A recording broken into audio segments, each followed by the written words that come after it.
Hey physician friends, this is Amber Stitt. I am a business strategist and financial consultant, partner to MD Disability Quotes. Welcome to my channel. Today we're going to talk about our second video.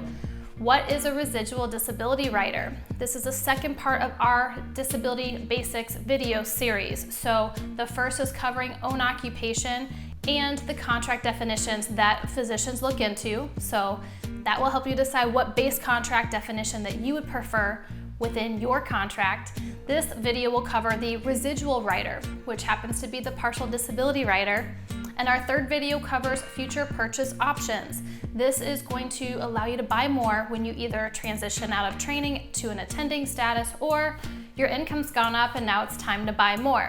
Before we get started, I want to bring your attention to some of the resources in our description box. We do have a physician disability guide. That's going to cover the majority of the contract in detail there. So you can pick that up now or check that out when you are done with the video series.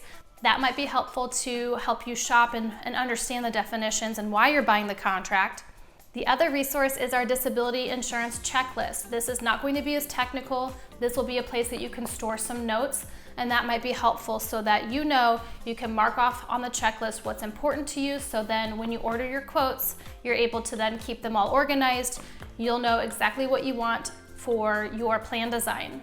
Out of our first of 3 videos, we've already discussed why we think you need own occupation coverage. But let's talk about why you do need that residual disability rider. Often you'll be looking for this rider inside your quotes and not realize you're skimming right past it because they call this an enhanced residual rider or an extended residual rider, typically, sometimes a basic residual rider. In a nutshell, this is your partial disability benefit. You are qualified to use this partial disability benefit if you have a partial disability and your physicians deemed you partially disabled.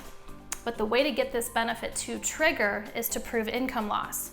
Some of these contracts are going to have a 15% trigger, some have a 20% trigger, just based upon the contract and the carrier, who has what. And also there are a couple carriers that might give you a little bit more in the first 6 months to the first year. This is going to cover all the high-level details so that you just know how this definition works, how this rider works, so you understand this element of the contract. Let's think of these contracts in 3 different parts. That first element is going to be your contract definition. That's your first part of your contract. Think of this as your second piece. This is going to cover in the event you're not completely out of the game and you do have income loss, but you're still working in some capacity. The third element would be your purchase option rider. That piece is going to let you buy more coverage when the time is right. Now, not all residual riders are made the same. Like I mentioned, there are some that will kick in at 15% income loss and some at 20% of income loss. So how does this work out? Let's give you some perspective using some scenarios. I'll use myself in these 2 examples. Okay, let's say that I'm disabled. I'm going through the claims process, and let's assume that I'm at the highest point of my income, maybe because I have a great base salary or that my RVUs are triggering and I'm collecting a consistent increase above my base salary because I'm hitting my bonuses. Then I'm going on claim. I'm going through the claims process, and part of that process is to prove the income at the time of disability. So this is important for the partial disability piece of this because we want to show proof of the income, sometimes over a 2-year average. Then, let's say you're able to work in some capacity, you're not fully disabled, you're partially disabled. You must go through the triggers of 15% or 20%, depending upon the contract that you have, before the benefits would pay. So let's assume you're an attending and that your income's warranted a $10,000 a month benefit. So the monthly benefit is what you would be paid if you are on full claim. So let's say the base benefit is $10,000. and you've passed through the 15-20% proof of income loss and you're at 30%. In this example, you would get 30% of the $10,000 benefit. Okay, so that's going to help supplement while you continue to work, but you have suffered some income loss. In the second example, let's say all of that's happened, but then I am recovering and I'm going back to work, and now I'm full-time again. But the reason I use those bonus scenarios is that sometimes when you get back to work, you start a new job or you're brought back on and have to rebuild your practice. You have to start over. The income might not be the same as it was pre-disability.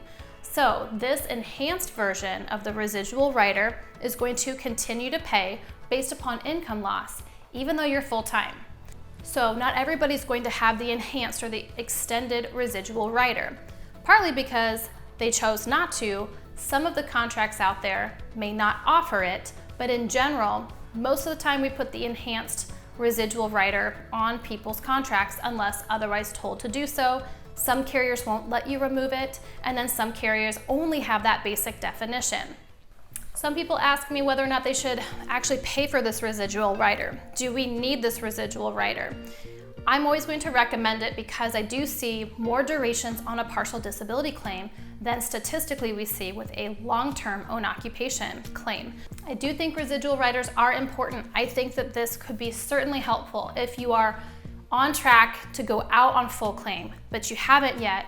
You can at least retain some supplemental benefits while you're going through a partial disability, potentially to a full disability, or the other way. Maybe you go on claim 100% and then you get better, get back on track, but you need some time to rebuild your practice. Then this partial residual rider is going to help you then supplement your income to get you back to being financially whole as you were pre-disability. I do want to take a moment to say that this video is covering some of the technical details of the residual rider.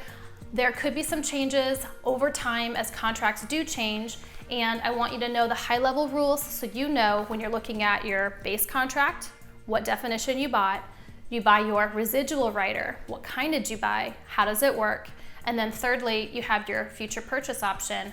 I want you to know how this second element performs for you so you understand why you're paying for it.